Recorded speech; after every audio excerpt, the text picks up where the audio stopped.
as fragilidades da certidão positiva de débito com efeitos de negativa. Mas a gente poderia achar nomes bem parecidos e que talvez exprimissem a mesma ideia. Será o fim da certidão positiva com efeitos de negativa? Ou talvez o nome para se alinhar um pouco mais ao tema central do nosso evento, né? É imoral a desconsideração pelos estados da certidão positiva com efeitos de negativa? Porque é disso que se vai agora abordar. Quando a gente vai pensar nas certidões de regularidade fiscal, eu acho que uma das coisas que vem à nossa mente é: será que ainda há alguma coisa para ser dito sobre as certidões de regularidade fiscal? Esse tema já consta do Código Tributário Brasileiro há basicamente 50 anos. Não é? Mas será que há algo novo a ser dito sobre ele?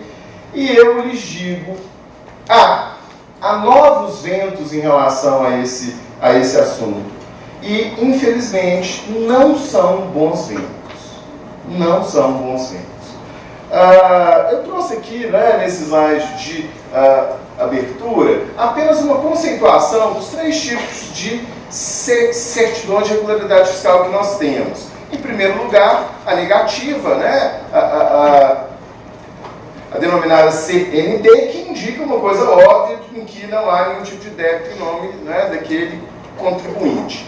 Em segundo lugar, a certidão oposta, aquela que indica que há débitos em nome do contribuinte, a certidão positiva. E no meio desse caminho, nem tão no meio assim, nós temos a positiva com efeitos de negativa.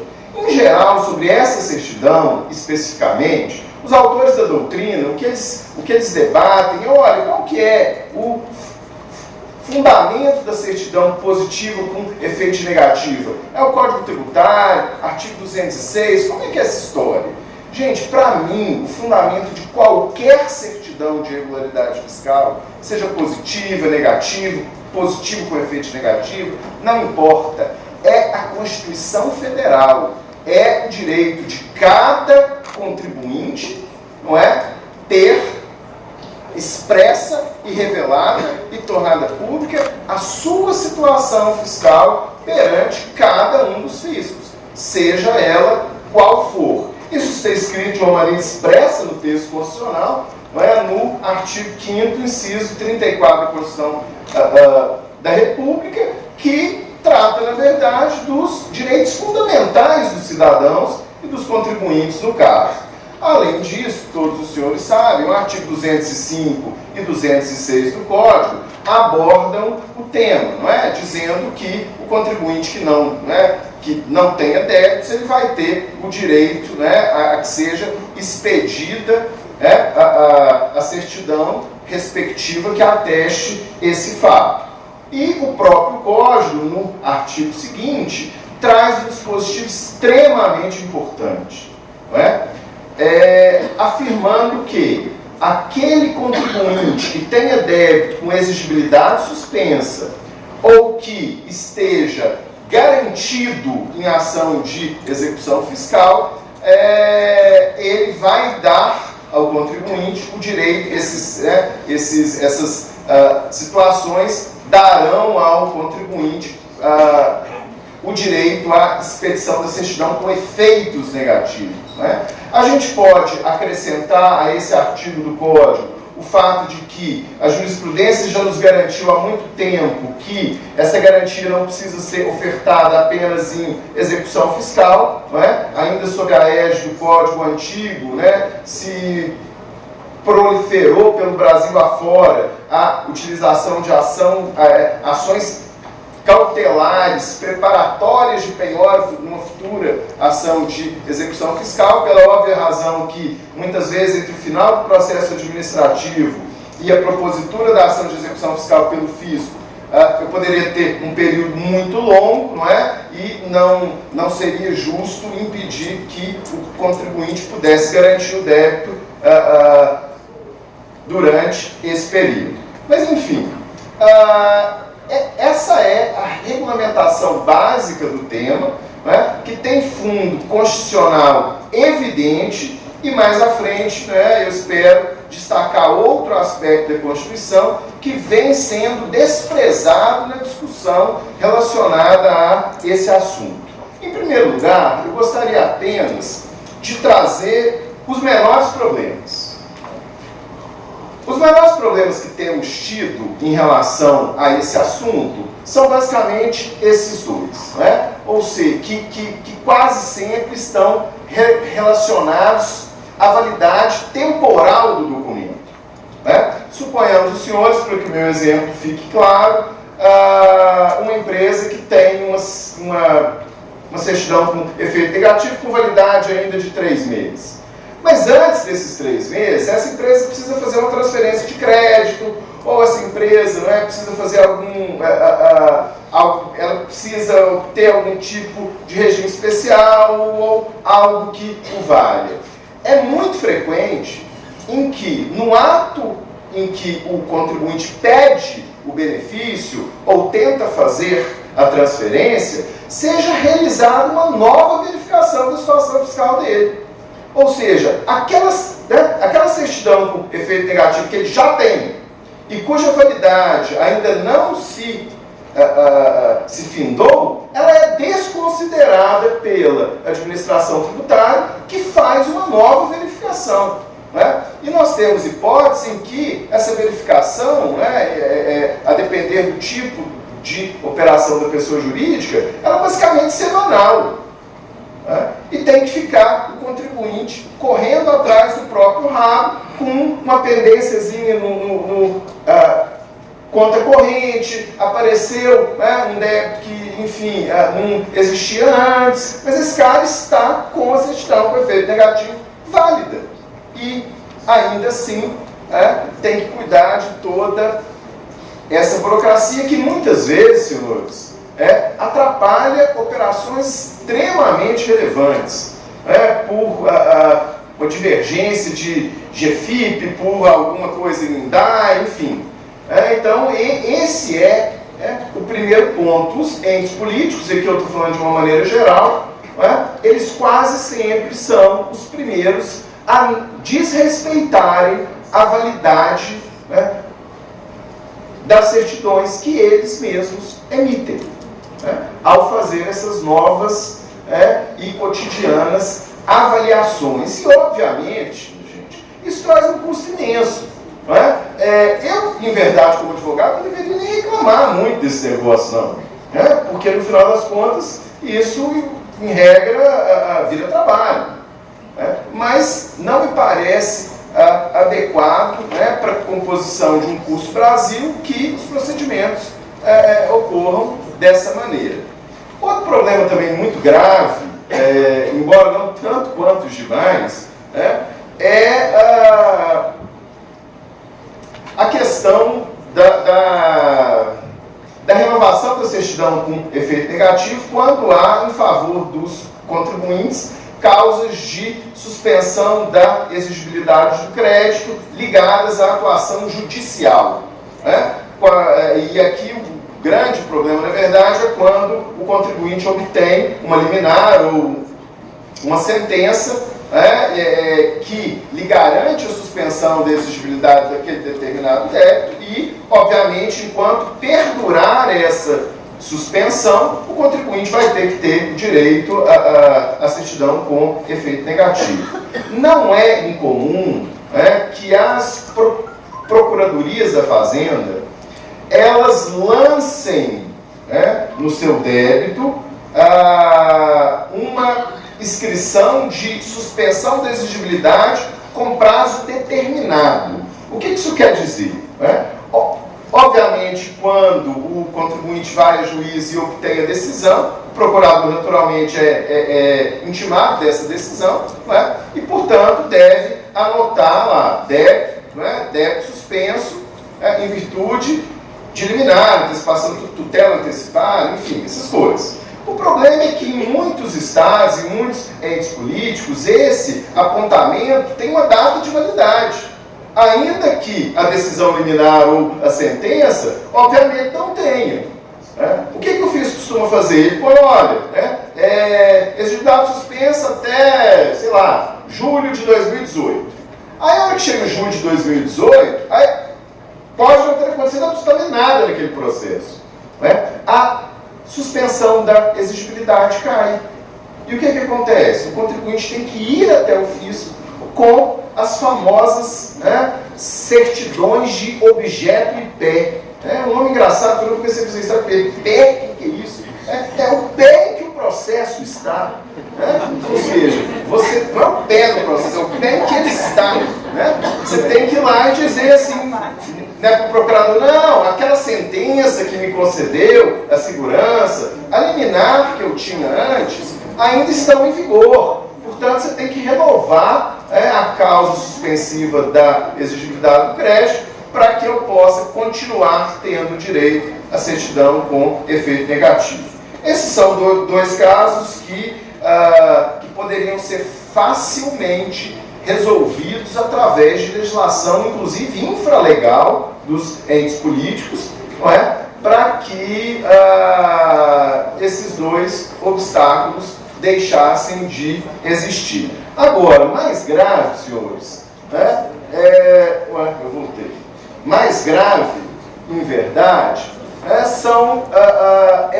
a desconsideração, por parte de alguns entes políticos do efeito negativo de algumas certidões.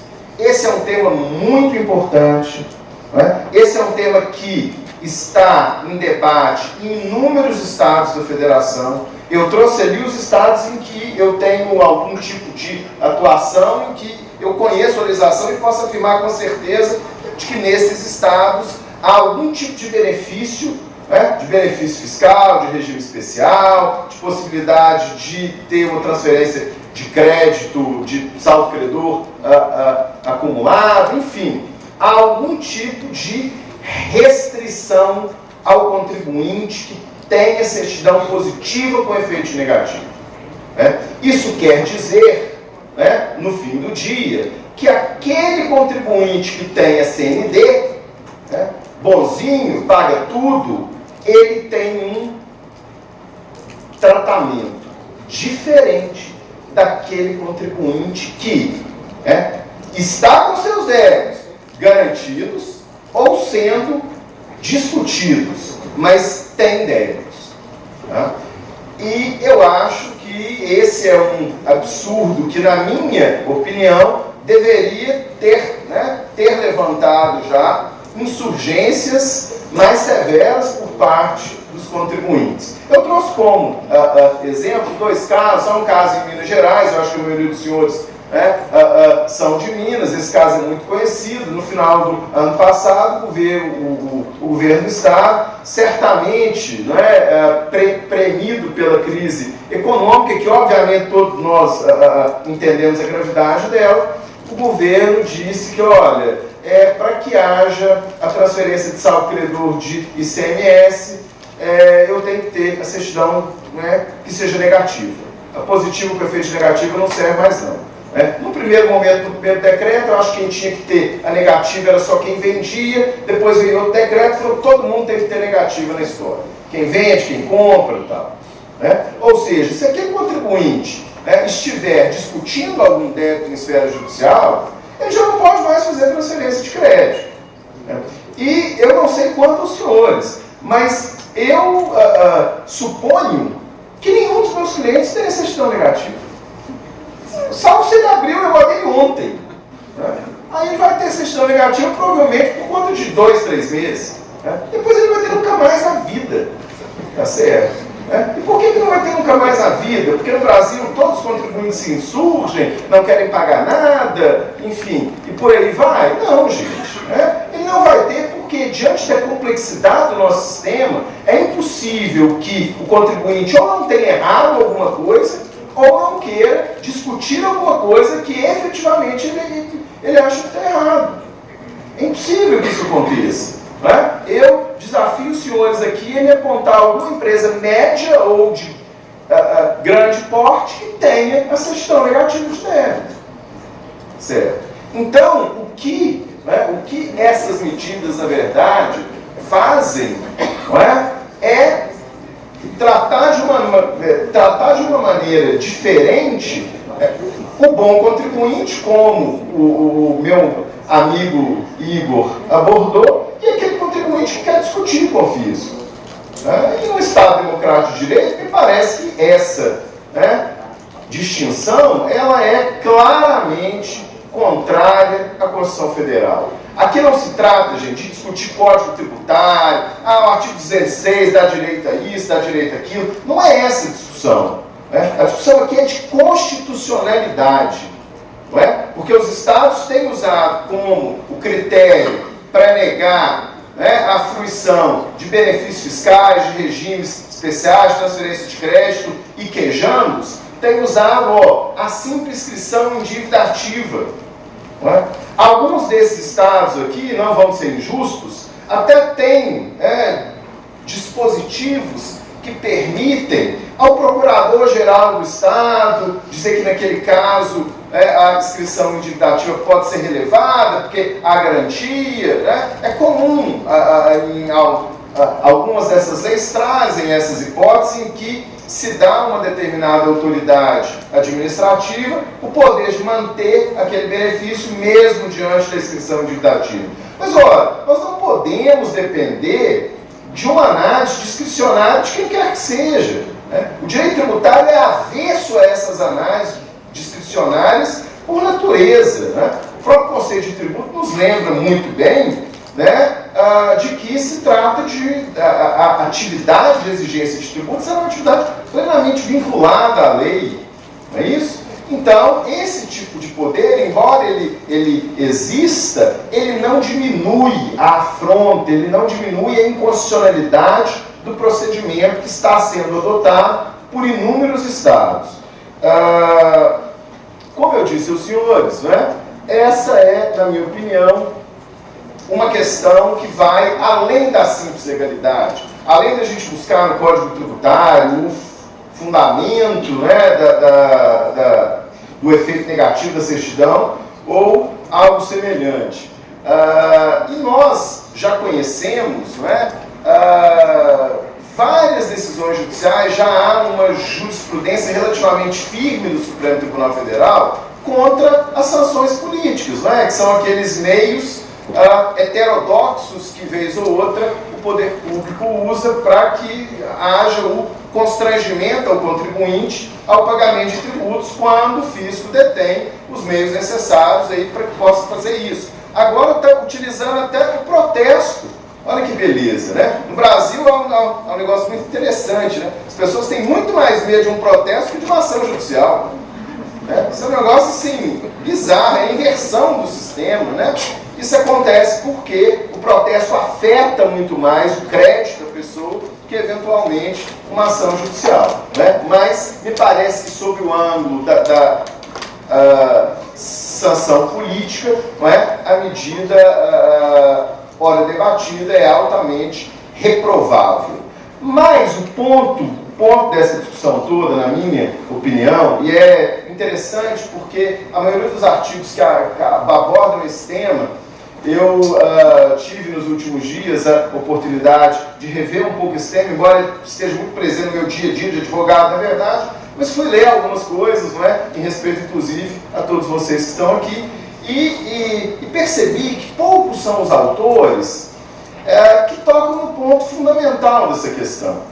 A maioria dos autores fala na sanção política, mas pouquíssimos, raros, salvo engano, o único que falou isso foi o de Brito II, que é um ótimo tributarista e professor, que é o do devido processo legal. Aqui é que está o problema, gente.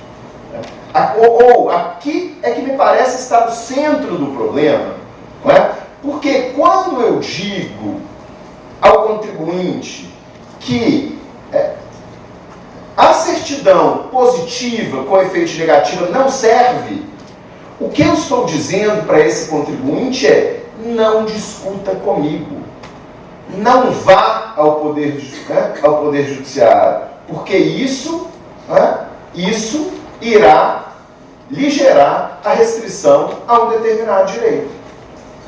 Alguns podem até dizer, olha, mas esse é um direito que o fisco está te dando além do que deveria te dar. É um benefício fiscal, é um regime especial, é uma possibilidade de se transferir crédito. Ora, gente, mas a lei não pode fazer a distinção tendo como critério diferenciador o fato de o contribuinte ir na justiça discutir outro direito que ele julga ter e aquele contribuinte que não vai.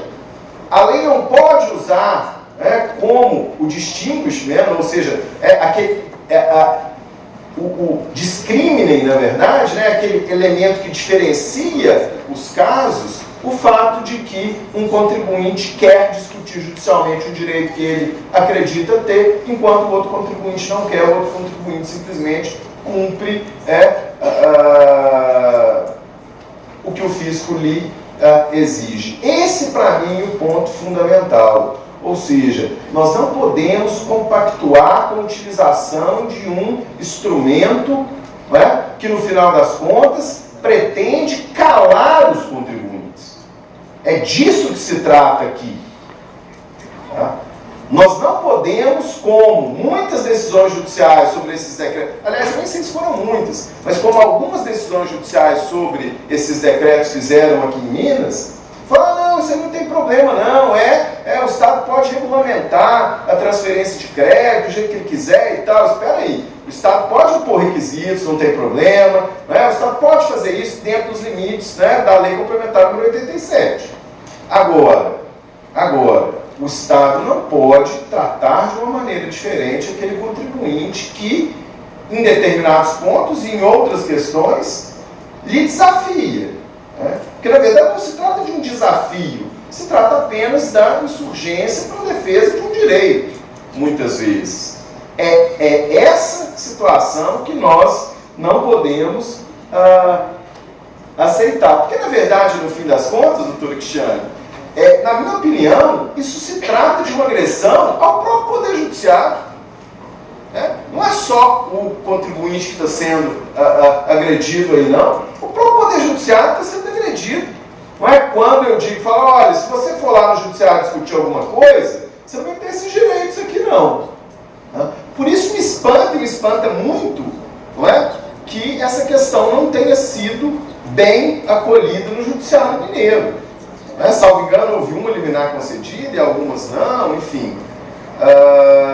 Mas a gente tem uma esperança de que o tema seja colocado num trilho melhor, especialmente quando nós buscamos os precedentes judiciais. Em primeiro lugar, e para encerrar, porque o Supremo Tribunal Federal, e eu acho que os senhores todos sabem, já tem uma longa jurisprudência em relação às sanções políticas, que, embora exijam uma análise caso a caso, quase sempre, nós temos 3 súmulas do Supremo que tentam garantir o livre exercício das atividades, a não apreensão de mercadorias e outras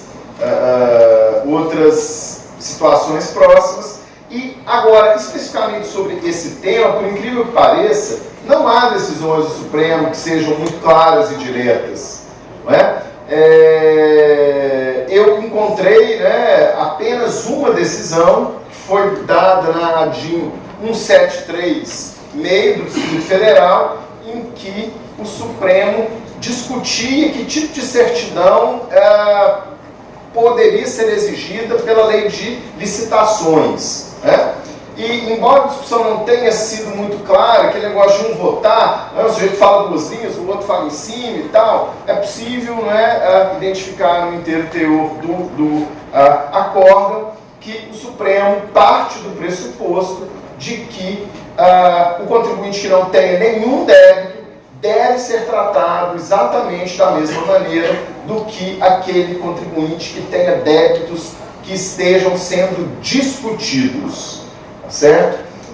O acordo do Supremo nem desce a discussão se esses débitos estariam com exigibilidade suspensa ou não, mas me parece óbvia que a posição do Supremo nesse acordo, que é um acordo relativamente antigo, ela é clara ao dizer que nós não podemos distinguir o contribuinte que não tenha débito nenhum daquele que tenha débitos que estejam sendo discutidos.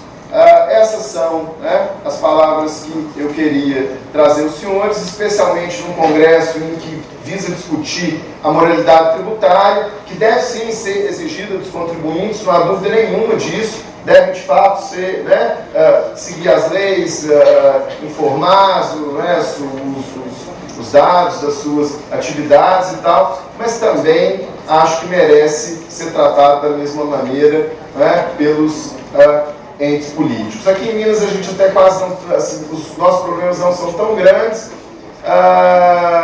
porque, enfim, o Estado de Minas Gerais é um Estado que conversa com o contribuinte, a Procuradoria, a Receita, e às vezes porque em Minas Gerais também a gente é daqui, é mais simples de resolver as coisas, mas em alguns estados isso beira o absurdo. Senhores, muito obrigado.